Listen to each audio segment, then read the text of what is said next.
Welcome back to SKD inter college YouTube channel. उम्मीद करता हूँ कि आप सभी लोग सही होंगे। आज हम क्लास 10th बायोलॉजी का चैप्टर फर्स्ट का नेक्स्ट भाग पढ़ेंगे, जिसमें हमारा टॉपिक होगा ह्यूमन डाइजेस्टिव सिस्टम। जो टॉपिक हमारा लेसन लाइफ प्रोसेसेस, उसकी आगे की हेडिंग है ह्यूमन डाइजेस्टिव सिस्टम। तो आज हम बात करेंगे कि हमारे यानी हम ह्यूमंस में जो हम फूड लेते हैं न्यूट्रिशन के लिए, जो कुछ भी खाते हैं, चाहे फूड फ्रूट्स जो कुछ भी हम लेते हैं, वो कैसे हमारे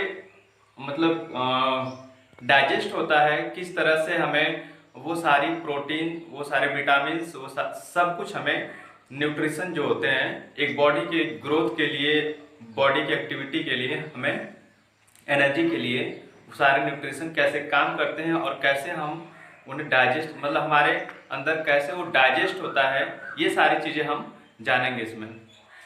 स्टार्ट करते हैं। जैसे कोई भी फूड में कोई भी मटेरियल हमने खाया, कुछ भी खाया, फर्स्ट हम स्टार्ट करते हैं माउथ से, यानी बक्कल कैविटी, ठीक, मुख से स्टार्ट करते हैं खाना, और हमारा जो डाइजेशन होता है मुख से ही स्टार्ट हो जाता है। मुख से ही हमारा डाइजेशन स्टार्ट हो जाता है और लास्ट एंड तक स्मॉल इंटेस्टाइन तक वो कंटिन्यू प्रोसेस में रहता है। जैसे हमने कुछ भी खाया फॉर न्यूट्रिशन, फूड हमने लिया मुख के माध्यम से, वो हमारे दांतों द्वारा क्या होता है, पहले चबाया जाता है अच्छी तरह से। हमारे जो दांत होते हैं, 4 प्रकार के हमारे दांत हैं, ये सभी दांत क्या होते हैं, फूड को छोटे छोटे पार्ट्स में तोड़ते हैं। जब अच्छे से टूट जाता है पार्ट्स, कुछ पार्ट्स बहुत ज़्यादा बारीक तो नहीं होता, पर जितने भी पार्ट्स में टुकड़े में डिवाइड होता है फूड, इसके बाद वो जो हमारे सलाइवरी ग्लैंड होती है बक्कल कैविटी के पास, चीक पोर्शन पे, यहाँ चीक पोर्शन पे जो सलाइवरी ग्लैंड होती हैं, उनसे सलाइवा सिक्रेट होता है, यानी लार ग्रंथियों से लार सिक्रेट होता है। और हमारी जो टंग होती है, जीभ, वो फूड को, टूटे हुए फूड को मिक्स करती है, उस सलाइवा में मिक्स करती है। अच्छे से जब मिक्स हो जाता है तो फूड एक लुगदी की तरह बन जाता है और वो आसानी से क्या हो जाता है, ग्रसिका के माध्यम से आता है, ठीक, ग्रसिका में प्रवेश करता है। यानी हमारा पहला स्टेप क्लियर हुआ, माउथ यानी बक्कल कैविटी का फूड, यहाँ से जो भी हम एनर्जी के लिए चीज़ें होती हैं लेते हैं, ज़्यादातर फूड में हमारे कार्बोहाइड्रेट, वो सारी चीज़ें यहाँ डाइजेस्ट होती हैं और फूड का एक लुगदीनुमा बन जाना वो क्या करता है, आसानी से भोजन को आगे की प्रोसेस में भेजता है, आगे के बॉडी इंटरनल पार्ट्स में भेजता है। तो नेक्स्ट पहला स्टेप हमारा कंप्लीट हुआ मुख का। दूसरा स्टेप हम जाने ग्रसिका। ग्रसिका यानी इसोफेगस का क्या कार्य होता है। माउथ यानी हमारा पहला स्टेप है माउथ। यहाँ एक बार फिर से रिपीट करते हैं हम। माउथ में जो हमारे सलाइवरी ग्लैंड, सलाइवा स्टार्ट होता है। कुछ भी हम कोई भी खट्टा पदार्थ या किसी भी चीज़ का नाम लेते हैं तो हमारे मुंह से सलाइवरी ग्लैंड से सलाइवा सिक्रेट होने लगता है। वो सलाइवा सलाइवरी ग्लैंड से सिक्रेट होता है और उसमें एक एंजाइम होता है जिसे कहते हैं एमाइलेज। एमाइलेज नामक एक एंजाइम होता है, वो क्या कार्य करता है, जो भी हम न्यूट्रिशन के लिए फूड लेते हैं मुख के माध्यम से, वो क्या होता है, स्टार्च रूप में होता है और एमाइलेज एंजाइम उसे तोड़ करके सिंपल शुगर में बदल देता है, सिंपल शुगर में बदल देता है। और जबकि वो होता है क्या, माल्टोज, यानी स्टार्च, एमाइलेज क्या करता है, स्टार्च को माल्टोज में कन्वर्ट कर देता है, जिससे भोजन डाइजेस्ट होने में इजी होता है। ये पहला स्टेप हमारा कंप्लीट होता है यहाँ पे माउथ का। सेकेंड स्टेप हम देखते हैं ग्रसिका। ग्रसिका में क्या होता है कि हमारी जो माउथ से जुड़ी होती है, सीधे माउथ से स्टमक तक, माउथ से लेकर के स्टमक तक जो हमारा एक इंटरनल पार्ट्स बॉडी का डाइजेस्टिव सिस्टम का इंटरनल पार्ट जो जुड़ा होता है वो ग्रस्का होता है, एसोफेगस। पाइप यानी लंबी पाइप के नुमा होता है, पतली सा। ठीक, इसमें जब भोजन मुख में पूरी तरह से लुगदी जैसा बन जाता है तो भोजन क्या होता है, ग्रस्का के माध्यम से, ग्रस्का के माध्यम से वो स्टमक तक आता है। पर ग्रस्का एक, जैसे भोजन उसमें कैसे आता है, क्रमानुकुंचन यानी पेरिस्टाल्टिक मूवमेंट के अनुसार। जैसे कोई भी भोजन हम लेते हैं मुख से तो ये यूं आता है, ऐसे आता है, फिर चला जाता है, फिर फूलता है, फिर पचक जाता है, ऐसे। जैसे भोजन इस तरह से, जैसे एक पाइप के अनुसार, जैसे भोजन इसमें आया, फिर फूल गया, फिर भोजन आगे बढ़ गया, पचक गया, फिर आगे बढ़ गया, इस तरह से पेरिस्टाल्टिक यानी क्रमानुकुंचन के माध्यम, गति के माध्यम से वो भोजन आमाशय तक पहुंचता है। तो नेक्स्ट स्टेप यानी 2 स्टेप हमने कंप्लीट किया। भोजन का हमारा जो भोजन है माउथ कैविटी में कंप्लीट हुआ, ग्रस्का में कंप्लीट हुआ। ग्रस्का में किस माध्यम से जाता है भोजन स्टमक तक, पेरिस्टाल्टिक मूवमेंट यानी क्रमानुकुंचन के माध्यम से जाता है। थर्ड स्टेप हमारा है स्टमक। स्टमक में जठर ग्रंथियां पाई जाती हैं और इस जठर ग्रंथि से स्रावित होता है पेप्सिन, एचसीएल और श्लेष्मा। इन तीनों का कार्य जानेंगे अभी हम। पहले, इससे पहले जान लेते हैं कि स्टमक एक हमारा ऐसा पार्ट है बॉडी का, डाइजेस्टिव सिस्टम का, जिसमें फूड स्टोर होता है। करीब 3 से 4 मिनट के लिए स्टोर होता है, सारी प्रोसेस यहाँ पे कंप्लीट होती है। तो स्टमक, और स्टमक से अटैच होता है यकृत।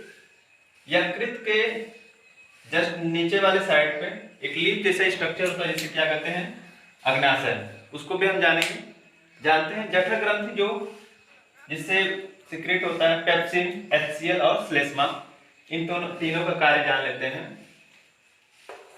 पेप्सिन का कार्य होता है जो हमारे फूड में, अब जाहिर सी बात है, ग्रसिका से भोजन कहाँ आ चुका है, आमाशय में यानी स्टमक में। यहाँ पे पेप्सिन रिलीज होता है और यह जो भोजन में प्रोटीन उपस्थित होता है उसे डाइजेस्ट करता है। भोजन में जो प्रोटीन उपस्थित होता है पेप्सिन उसे डाइजेस्ट करने का कार्य करता है।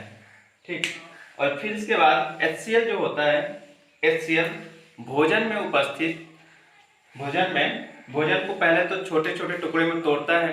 एचसीएल छोटे छोटे टुकड़ों में तोड़ देता है, बारीक बारीक टुकड़ों में, ताकि जब यहाँ पे माउथ पार्ट्स में हमारे टीथ द्वारा बहुत ज्यादा बारीक हमारे फूड तो हो नहीं पाते, जो बचता है आकर के स्टमक में आकर के वो और ज्यादा ब्रेक डाउन किया जाता है। किसके माध्यम से, एचसीएल के माध्यम से। और यह एचसीएल एसिडिक होता है, भोजन को स्टमक के अंदर एसिडिक मीडियम में बनाता है, एसिडिक मीडियम में बनाता है और इसके बाद भोजन को ब्रेक करता है। 2 कार्य होंगे इसके। तीसरा कार्य इसका क्या है कि भोजन में जो भी हमारे फूड इनटेक करते टाइम उसके साथ कुछ बैक्टीरिया वगैरह आ जाती हैं, तो उन बैक्टीरिया को क्या करता है, ये किल कर देता है, यानी बैक्टीरिया को नष्ट कर देता है। कौन, HCl, हाइड्रोक्लोरिक एसिड। ठीक, HCl थोड़ा हाईली एसिडिक होता है, इसलिए हमारे स्टमक की जो वाल होती है इसे नुकसान भी हो सकता है, पर ऐसा श्लेष्मा ऐसा होने नहीं देता है।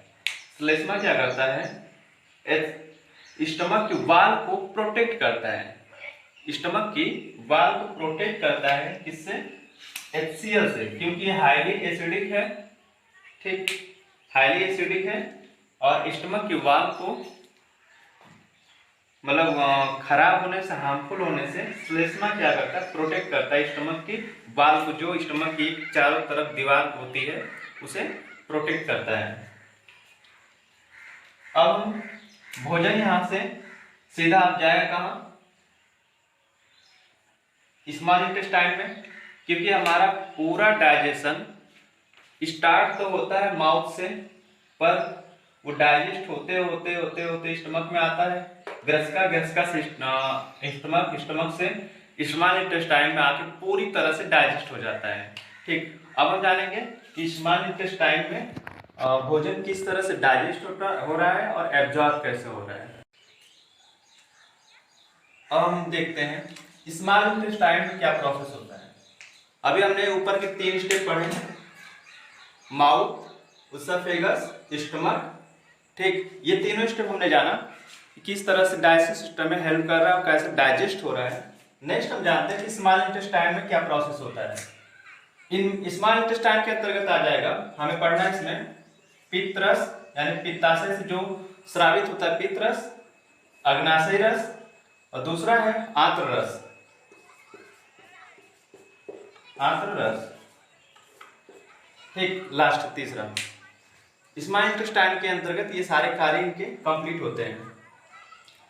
तो जब स्टमक से फूड अपनी प्रोसेस कर कंप्लीट करके स्मॉल इंटेस्टाइन में पहुंचता है, तो यहाँ पे पहले हम देख लेते हैं उसको जानने से पहले कि लीफ लाइक स्ट्रक्चर होता है, जिससे क्या कहते हैं अग्नाशय। इससे अग्नाशयी रस स्रावित होता है, अग्नाशय से अग्नाशयी रस स्रावित होता है जो डाइजेशन में हेल्प करता है। ठीक, इसके बाद यहां देख रहे हैं यकृत उपस्थित है। यकृत एक ब्राउनिश कलर का स्ट्रक्चर होता है। ठीक, इसके अंदर उपस्थित होता है पित्ताशय। यकृत के से अटैच होता है पित्ताशय। पित्ताशय सिक्रेट करता है किसे, पित्त रस को, पित्त रस को स्रावित करता है, और वो भी डाइजेशन में कैसे हेल्प करता है अभी हम देखेंगे। पहले हम देख लेते हैं पित्ताशय से जो पित्त रस स्रावित हो रहा है, ये पित्ताशय है। ठीक, इससे जो पित्त रस स्रावित हो रहा है वो फूड को, जो हमारा फूड HCl के माध्यम से स्टमक में एसिडिक होता है, वो क्या करता है, पित्ताशय स्रावित होकर के पित्त रस को स्रावित करके फूड को एसिडिक मीडियम में कन्वर्ट करता है, सॉरी एसिडिक से बेसिक मीडियम में कन्वर्ट करता है। क्योंकि अब हमारा फूड क्या था, जब तक स्टमक में रहता है तब तक ही एसिडिक रहता है, मतलब अम्लीय रहता है। अब क्या होगा, वो कन्वर्ट हो जाएगा, जब स्मॉल इंटेस्टाइन में फूड प्रवेश करता है तब वो कन्वर्ट कर दिया जाता है पित्त रस के माध्यम से, किसमें, क्षारी माध्यम में। ठीक, दूसरी चीज हम देखते हैं कि पित्त रस का कार्य क्या होता है, ये वसा को छोटी छोटी गोलिकाओं में कन्वर्ट करता है। वसा यानी जो फैट होता है हमारे फूड में, जो फैट होता है उसे छोटी छोटी गोलिकाओं में परिवर्तित कर देता है। अब अग्नाशय को देखते हैं। अग्नाशय जो एक लीफ लाइक स्ट्रक्चर है यहाँ पे दिख रहा है, अग्नाशयी रस स्रावित करता है, और यह अग्नाशयी रस 2 एंजाइम को रिलीज करता है, जिसे कहते हैं ट्रिप्सिन और लाइपेज। ट्रिप्सिन प्रोटीन को डाइजेस्ट करता है। ट्रिप्सिन का कार्य क्या होता है, प्रोटीन को डाइजेस्ट करना। अभी इसके पहले भी प्रोटीन डाइजेस्ट हो रहा था, ठीक, इसके पहले भी प्रोटीन डाइजेस्ट हुआ था, पर वहां पे जो प्रोटीन का डाइजेस्ट हुआ था स्टमक में, वो पूरी तरह से नहीं हुआ था। अब कंप्लीट डाइजेशन हमने बताया, फूड का कंप्लीट डाइजेशन स्मॉल इंटेस्टाइन में यानी छोटी आंत में होता है। तो ट्रिप्सिन क्या करता है, प्रोटीन पूरी तरह से स्मॉल इंटेस्टाइन में डाइजेस्ट करता है। नेक्स्ट हम देखते हैं लाइपेज का क्या कार्य होता है। तो लाइपेज जो छोटी छोटी गोलिकाओं में कन्वर्ट किया होता है पित्त रस के माध्यम से, उन छोटी गोलिकाओं को यानी फैट की जो छोटी गोलिकाएं होती हैं उन्हें डाइजेस्ट करता है। या हम यूं कह सकते हैं कि लाइपेज किसका डाइजेशन करता है, फैट का, यानी वसा को डाइजेस्ट करता है। ये चीजें कंप्लीट हुई।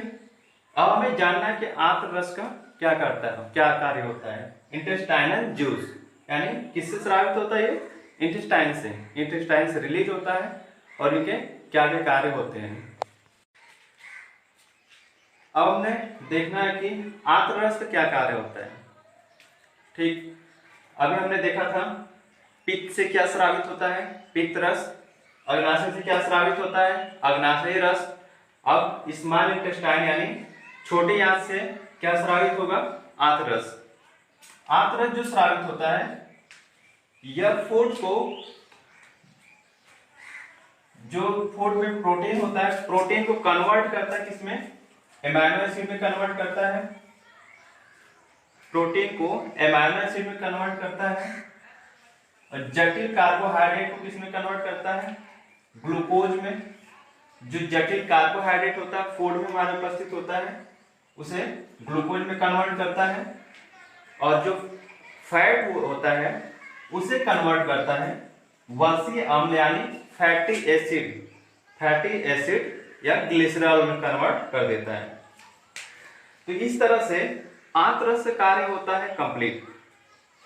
जो भी फूड पूरी तरह से स्टार्ट होता है माउथ कैविटी से और वो उसफेगस, स्टमक एंड स्मॉल इंटेस्टाइन में आता है, और स्मॉल इंटेस्टाइन में ये सारी प्रोसेस कंप्लीट होके फूड हमारा क्या होता है, पूरी तरह से डाइजेस्ट हो जाता है। अब हमारे मन में ये बात आ रही होगी कि फूड जब डाइजेस्ट हो गया तो हमें न्यूट्रिशन मिलते कहाँ से हैं? जो हमारे न्यूट्रिशन में उपस्थित होता है protein, carbohydrate, vitamin, fat, water, minerals, ये जो चीजें उपस्थित है हमारे बॉडी को ग्रोथ यानी सारी प्रक्रिया के लिए, सारी प्रोसेस के लिए चाहिए होता है एनर्जी के लिए। ये सारी प्रोसेस हमें अब जो डाइजेस्ट फूड हो चुका है, पूरी तरह से फूड डाइजेस्ट हो चुका है, वो हमारे ब्लड में जाएगा, अवशोषित किया जाएगा, फिर इसके बाद वो पूरे बॉडी में फैला दिया जाता है, ब्लड के माध्यम से कोशिकाओं में पहुंच जाएगा और कोशिकाओं को एनर्जेटिक करता है। तो अब देखते हैं अवशोषण, यानी हमारे जो स्मॉल इंटेस्टाइन या लार्ज इंटेस्टाइन में फिंगर लाइक स्ट्रक्चर होता है, ये फिंगर लाइक स्ट्रक्चर होता है जिसे क्या कहते हैं, microvilli. In finger like structures में अटैच होता है ब्लड वेसल्स अटैच होती हैं। ये ब्लड वेसल्स माइक्रोविलाई क्या करती हैं, इन न्यूट्रिशन को एब्जॉर्ब करती हैं। एब्जॉर्ब करने के बाद जब न्यूट्रिशन एब्जॉर्ब कर लिया जाता है माइक्रोविलाई के माध्यम से, तो वो ब्लड वेसल्स में चला जाता है, और ब्लड वेसल्स के माध्यम से जो हमारी ब्लड कैपिलरीज पूरे बॉडी में फैली हुई है, इन ब्लड वेसल्स के माध्यम से पूरे बॉडी में हमारे ब्लड में फैल जाता है, और ब्लड के माध्यम से सारी कोशिकाओं में पहुंच जाता है, जो हमारी बॉडी में एनर्जी प्रोवाइड कराता है। ये सारे न्यूट्रिशन अभी कंप्लीट कहाँ हुआ, स्मॉल इंटेस्टाइन में। ठीक, फूड हमारा डाइजेस्ट स्मॉल इंटेस्टाइन में कंप्लीटली हुआ। इसके बाद हमें उस फूड से जो न्यूट्रिशन चाहिए होता है, वो न्यूट्रिशन किसके द्वारा एब्जॉर्ब किया गया, माइक्रोविलाई। छोटी छोटी फिंगर लाइक स्ट्रक्चर होती है कई सारी, माइक्रोविलाई द्वारा एब्जॉर्ब किया जाता है और ब्लड वेसल्स के माध्यम से पूरे बॉडी में फैला दिया जाता है, और इस तरह से हमारी बॉडी की एनर्जी प्रोवाइड हो जाती है। अब हमें जानना कि लार्ज इंटेस्टाइन का क्या कार्य होता है।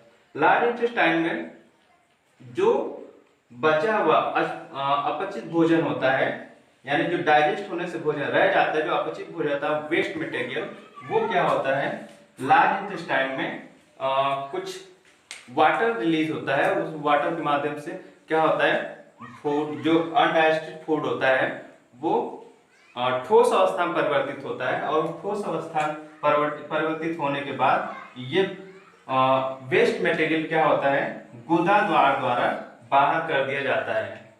किसके माध्यम से, गुदा द्वारा बाहर कर दिया जाता है जो वेस्ट मटेरियल होता है। ठीक, ये हमारा पूरा डाइजेशन सिस्टम कंप्लीट होता है। एक बार हम शॉर्ट में जान लेते हैं कि कैसे ये सारी प्रक्रिया स्टार्ट होती है। माउथ से हमारी प्रक्रिया डाइजेशन की स्टार्ट होती है। जो भी हम फूड लेते हैं, ठीक, पहले चबाते हैं, चबाने के बाद जो हमारी सलाइवा होती है उस सलाइवा में मिक्स कर देता है कौन, जीभ सलाइवा और फूड को क्या करता है, मिक्स कर देता है। मिक्स करके ग्रस्का में आता है, और पेरिस्टाल्टिक मूवमेंट के माध्यम से ग्रस्का भेज देता है कहाँ पे, फूड को, अमाशय में।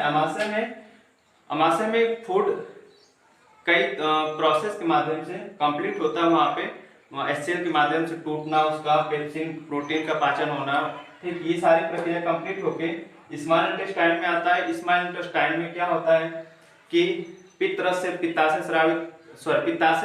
स्रावित होकर के और अग्नाशय से अग्नाशयी रस स्रावित होकर, आंत से आंत्र रस स्रावित होकर के ये सारे कंप्लीट करती हैं प्रोसेस को। यहाँ पे स्मॉल इंटेस्टाइन पूरी तरह से भोजन को डाइजेस्ट कर देती हैं और डाइजेस्ट करने के बाद जो फूड डाइजेस्ट हुआ रहता है उसका न्यूट्रिशन माइक्रोबिलाई द्वारा एब्जॉर्ब कर लिया जाता है। माइक्रोबिलाई द्वारा एब्जॉर्ब कर लिया जाता है, एब्जॉर्ब करके ब्लड वेसल्स के माध्यम से पूरे बॉडी में फैला दिया जाता है, जिससे हमारी कोशिकाओं को वो न्यूट्रिशन मिल जाता है और हमारी बॉडी क्या होती है, एनर्जेटिक होती है और ग्रोथ यानी जो भी हमारे बॉडी का डेवलपमेंट है वो स्टार्ट होता है। ठीक, अभी हमारा ये डाइजेशन यहाँ पे कंप्लीट होता है। ओके, धन्यवाद।